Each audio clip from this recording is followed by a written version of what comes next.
금융당국이 대규모 폭락 사태를 빚은 가상화폐 루나 사태에 대한 긴급 현황 점검에 나섰습니다. 하지만 법적 권한과 책임이 없어서 단순 피해 파악 외에는 할 수 있는 게 없는 실정입니다. 이번 사태가 관련 입법 논의의 계기가 될지 주목됩니다. 이은정 기자입니다. 루나 사태로 피해자들이 속출하자 금융당국은 긴급 현황 점검에 나섰습니다.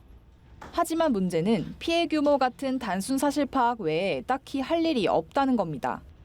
당국이 이를 규제하거나 개입할 수 있는 법적 근거가 없는 탓입니다. 금융당국 관계자는 연합뉴스TV와의 통화에서 거래소나 가상자산 자체에 대한 별도의 감독이나 검사 권한이 없기 때문에 조치를 취할 수 있는 부분이 상당히 제한적이라고 밝혔습니다.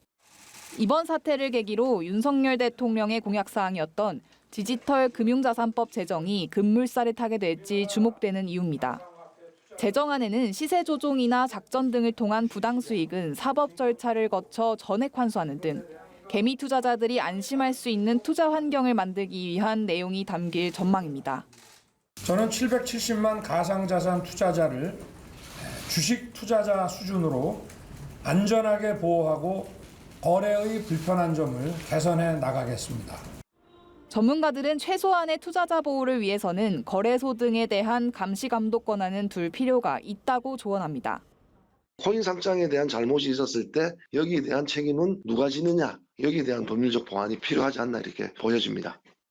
하지만 여러 부처의 일이 걸쳐 있는 데다 새 정부 경제팀 진용도 아직 완성되지 않은 만큼 속도감 있는 법안 제정 논의는 당분간 어려울 것으로 전망됩니다. 연합뉴스TV 이은정입니다.